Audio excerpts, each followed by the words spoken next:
السلام علیکم ویورز، میرا نام عطاء الرحمن اور آپ دیکھ رہے ہیں عطاء بخاری یوٹیوب چینل۔ قرآن کریم کی مسلسل ایکسپوزیشن کے سلسلہ میں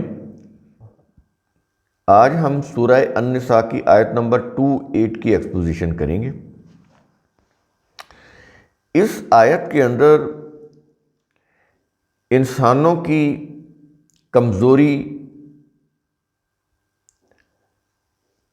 ایک کمزوری کو واضح کیا جا رہا ہے۔ پیچھے ہم بیان کر چکے ہیں، بتا چکے ہیں آپ کو جو سابقہ لیکچرز ہیں، اور یہ چیز رپیٹ ہوتی ہوئی آ رہی ہے کہ انسان بھلے جتنے مرضی وہ عقل مند ہوں، جتنے مرضی وہ تعلیم یافتہ ہوں، محقق ہوں، دانشور ہوں، فلاسفر ہوں، قانون نہیں بنا سکتے۔ یہ چیز ہم نے بتائی تھی نا آپ کو سابقہ لیکچر میں۔ اس لیے کہ انسانوں کی جو عقل ہے وہ اللہ کے مقابلے میں فائنائٹ ہے، محدود ہے۔ اللہ کی جو ذات ہے وہ انفائنائٹ ہے، لامحدود۔ اس کا علم بھی لامحدود ہے، اس کے پاس جو حکمت ہے وہ بھی لامحدود ہے، اس کے اختیارات بھی لامحدود ہیں۔ یعنی ہر اسپیکٹس کے لحاظ سے اللہ کی ذات کے مقابلے میں انسانوں کی جو عقل ہے، بصیرت ہے، وہ محدود پیمانے کے اوپر ہے۔ یہ چیز ہم نے آپ کو بتائی تھی۔ اس چیز کو آپ جب سمجھیں گے تو پھر آپ کو یہ چیز بھی سمجھ آ جائے گی کہ اس صورت میں پھر انسان اپنے لیے قانون نہیں بنا سکتے۔ اگر بنائیں گے تو اس میں ان کی اپنی ذات کا کوئی فائدہ ہوگا، زیادہ سے زیادہ ان کی کوئی کمیونٹی جو ہے اس کو کوئی فائدہ ہوگا، ان کی کوئی برادری کا فائدہ ہو جائے گا، یا وہ جو انسان ہے جس علاقے کے رہنے والے ہیں اس علاقے کا کوئی فائدہ ہو جائے گا۔ لیکن وہ جو قانون بنائیں گے وہ تمام انسانیت کے لیے فائدہ مند نہیں ہو سکتے۔ وہ جو قانون بنائیں گے وہ قیامت تک کے لیے قابل عمل نہیں ہو سکتے۔ یہ ساری چیزیں آپ سمجھ لیں۔ قانون بنایا، اس میں اپنا فائدہ زیادہ سے زیادہ جو ان کے قریبی ہیں ان کو فائدہ ہو جائے گا، زیادہ سے زیادہ جس دور میں ہیں اس دور کے لوگوں کو فائدہ ہو جائے گا۔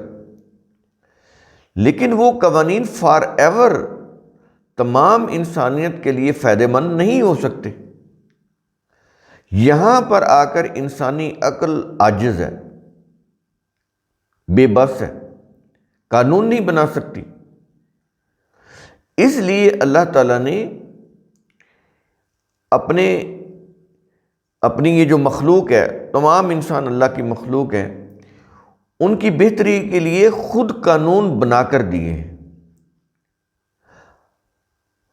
دیکھیں، کائناتی قوانین جو ہیں، درختوں کا اگنا، یہ قانون ہے نا، کیسے اگنا ہے، اس نے بیج نے کیسے اگنا ہے، اس سے کیسے پودا بنے گا، کیسے پیڑ بنے گا، کیسے پھل لگیں، یہ قانون ہے نا۔ یہ قانون انسان سمجھ سکتا ہے، اس لیے یہ قانون اللہ نے اپنی کتاب میں نہیں بتایا۔ اس کے لیے انٹلیکٹ دیا ہوا ہے، اس کو استعمال کر کے انسان بہتر سے بہتر کھیتی باڑی کر سکتا ہے۔ زراعت کا شعبہ اس انٹلیکٹ کو استعمال کر کے وہ بڑے اچھے طریقے سے اس کو کر سکتا ہے، اپنی ییلڈ یعنی پیداوار کو بھی بڑھا سکتا ہے۔ اسی طرح میگا کنسٹرکشن پروجیکٹ جو ہیں وہ بھی بنا سکتا ہے۔ ایٹم کا جو علم ہے یہ اللہ نے اپنے قرآن میں نہیں دیا، اس لیے کہ انسان اپنے علم، اپنی تحقیق، اپنا مشاہدہ، اپنے تجربات اس کی روح سے ڈسکوریز کر کے خود بنا سکتا ہے، معلوم کر سکتا ہے، ایٹم ہو یا کوئی بھی کوئی چیز ہو۔ تو اس لیے اللہ تعالیٰ نے ان سے ریلیٹڈ قوانین نہیں بتائے، یہ نہیں بتایا کہ H2O سے پانی بنے گا، کیونکہ انسان اس کو علم کی روح سے معلوم کر سکتا تھا، اس لیے نہیں بتائے گئے۔ کوئی بھی قانون کائنات میں، جو بھی قانون نافذ ہے، چاہے وہ حرارت سے متعلق ہے، روشنی سے متعلق ہے، پانی سے متعلق قانون ہے، زمین کی گردش سے متعلق قانون ہے، گلیکسیز سے متعلق کوئی قانون ہے، سیاروں سے متعلق کوئی قانون ہے، انسانی جسم کے اندر یہ جو جس طرح باڈی کام کر رہی ہے، یہ جو ڈرمٹالوجی کا ڈپارٹمنٹ ہے، یہ جو جلد کے جو ماہرین ہوتے ہیں، اسی طرح یہ جو آنکھوں کا جو شعبہ ہے، دل کا شعبہ ہے، دماغ کا شعبہ ہے، تو یہ جتنے بھی علوم ہیں، انسان اپنی عقل سے ان کو سمجھ سکتا ہے، اور اس نے سمجھا ہے اور اس کے اوپر وہ ایکسپرٹ بنا ہے، آپریشن کر رہا ہے، دماغ کا آپریشن کر رہا ہے، دل کا آپریشن کر رہا ہے، آنکھوں کا آپریشن کر رہا ہے، ان کو ٹھیک کر رہا ہے۔ تو یہ چیزیں اللہ نے اپنی کتاب کے اندر نہیں بتائیں۔ کیوں؟ اس لیے کہ انسان اللہ کے دیے ہوئے انٹلیکٹ کی روح سے، علم اور تحقیق سے، تجربات، مشاہدات سے ان کو سمجھ سکتا ہے، وہ جان سکتا ہے۔ لیکن جو انسانوں کے ساتھ جو معاملات ہوتے ہیں، انسانی معاملات، کنڈکٹ، اس سے متعلق قوانین انسان نہیں بنا سکتا۔ مثال کے طور پر کس سے شادی کرنی ہے، کس عورت سے، اور کس عورت سے شادی نہیں کرنی، یہ قانون انسان نہیں بنا سکتا۔ اگر بنا سکتا ہوتا تو ایسی مثالیں گزر چکی ہیں۔ ایون کہ یہ جو رومن شہنشاہ تھے، وہ اپنی بہنوں کے ساتھ شادی کر لیتے تھے۔ کتنی عروج پر تھی ان کی تہذیب، اس کے باوجود آپ دیکھ لیں انسانوں نے ٹھوکر کھائی ہے۔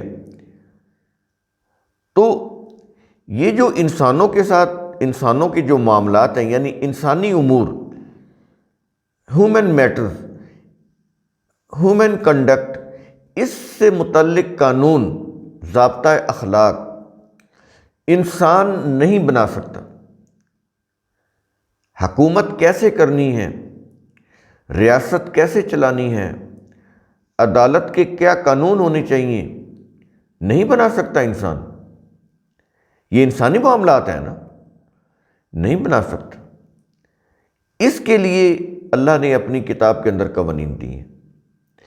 انسان ان قوانین کو بیس بنا کر بائی لاز بنا سکتا ہے، اپنے دور کے حالات واقعات کے مطابق، اپنے دور کے تقاضوں کے مطابق بائی لاز بنا سکتا ہے، لیکن وہ بائی لاز بھی اس دور تک محدود ہوں گے جب تک وہ انسان ہیں اس دور کے جنہوں نے یہ بائی لاز بنائے۔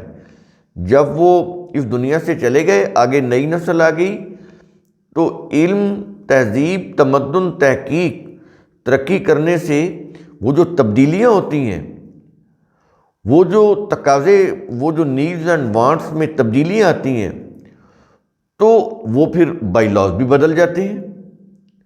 لیکن جو اللہ کا قانون ہے وہ کانسٹنٹ رہتا ہے، وہ نہیں بدلتا۔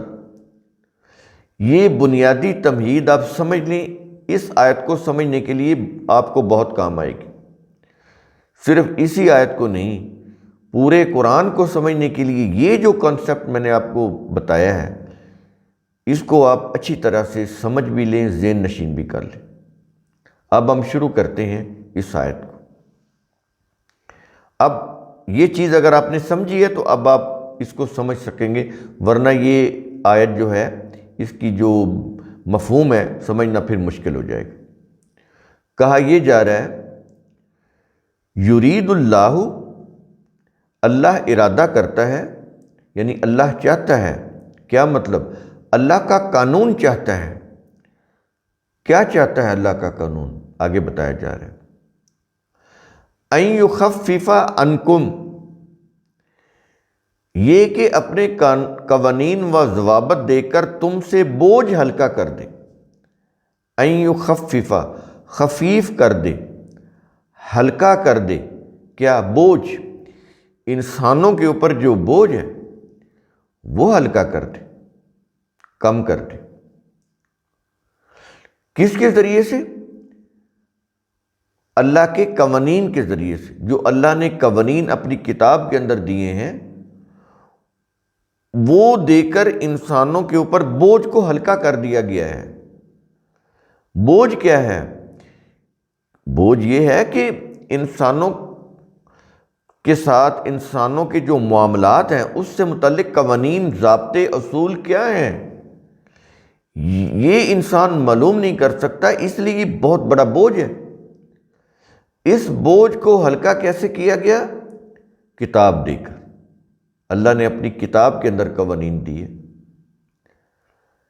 کیونکہ وہ کریٹر ہے. ایز اے کریٹر وہ جانتا ہے کہ یہ قوانین نہیں بنا سکتے. اگر بنائیں گے تو ان قوانین کے کانسیکوینسز ان کے لیے تباہ کن ہوں گے.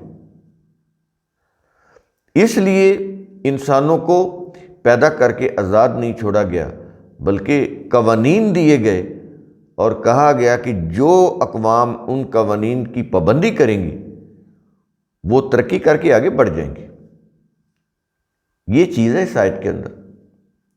اب سمجھیں کہ جو عام ٹرانسلیشن ہے آپ پڑھ کر گزر جائیں گے، کچھ سمجھ نہیں آئے گی کہ وہ آیت کے اندر کہا کیا گیا ہے. تو اللہ کیا چاہتا ہے، یعنی اس کا قانون کیا چاہتا ہے؟ وہ یہ چاہتا ہے کہ اپنے قوانین و ضوابط دے کر تم سے بوجھ کو ہلکا کر دے. اور یہ چیز کہنے کے بعد اب انسانوں کی وہ حیثیت بتائی گئی ہے کہ اللہ کے مقابلے میں انسانوں کی حیثیت کیا ہے، کتنی محدود ہے ان کی عقل، ان کی سوچ، ان کی سمجھ اللہ کے مقابلے میں. تو کیا یہ رہا ہے کہ وَخُلِقَ الْإِنسَانُ ضَعِيفًا، یہ ہے جی. اور انسان کو کمزور پیدا کیا گیا ہے. ضعیفاً، کمزور پیدا کیا گیا ہے انسان کو. اتنی عقل نہیں ہے کہ وہ قوانین بھی بنا سکے. انسانی امور سے متعلق قوانین بنا سکے، یہ چیز انسانوں میں نہیں ہے. اس لیے کہا یہ جا رہا ہے کہ انسانوں کو ضعیف یعنی کمزور پیدا کیا گیا ہے. کائناتی جو قوانین ہیں ان کو یہ سمجھ سکتا ہے، بنا نہیں سکتا. سمجھ سکتا ہے کہ پانی بنا کیسے ہے. پانی بنا ہے کہ ہائیڈروجن کے 2 ایٹم اور آکسیجن کا 1 ایٹم ملے گا تو پانی بنے گا. یہ چیز سمجھ سکتا ہے، لیکن نہ یہ آکسیجن بنا سکتا ہے، نہ یہ ہائیڈروجن بنا سکتا ہے. یہ ہے انسان. یہاں پر آ کر انسان بے بس. جب قانون ہی نہیں بنا سکتا تو پانی کیسے بنائے گا؟ پہلے تو قانون ہے نا. قانون کیا ہے کہ ہائیڈروجن وہ بھی 2 ایٹم ہو، نہ 3 ہو نہ 1 ہو. آکسیجن 1 ایٹم، وہ بھی نہ 2 ہو نہ 3 ہو، وہ بھی 1 وہ 1 ہو. تو یہ یعنی ایک تو ان کے وہ ایٹمز ہیں اور دوسرے ہیں ان کی جو ایکچولی جس سے وہ چیزیں بننی ہیں، وہ جو بیس ہے ہائیڈروجن اور آکسیجن، اور آگے پھر ان کا پرپورشن. تو یہ علم، یہ فارمولہ ہے نا، انسانوں نے تو معلوم کیا ہے.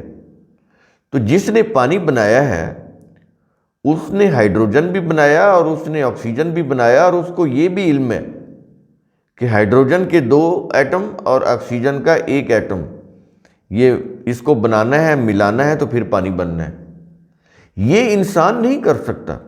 ہاں اس نے معلوم کیا ہے کائناتی علوم فنون کے ذریعے سے، اپنی عقل و فکر کو استعمال کر کے۔ تو یہ چیز آپ کو واضح ہوگی کہ اور انسان کو کمزور پیدا کیا گیا ہے، اس کے معنی کیا ہیں؟ یہ ہیں اس کے معنی۔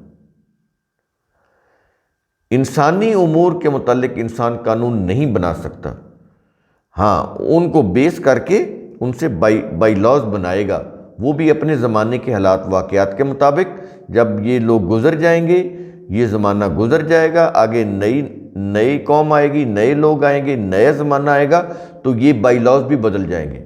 لیکن اللہ کا قانون اٹل ہے، انچینجبل ہے، وہ نہیں بدلے گا۔ جب اگلے دور کے لوگ آئیں گے، وہ اپنے زمانے کے حالات و واقعات اور اس کے تقاضوں کے مطابق اپنے بائی لاز بنائیں گے۔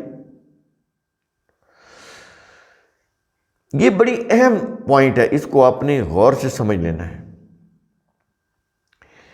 تو انسان کائنات کی طرح،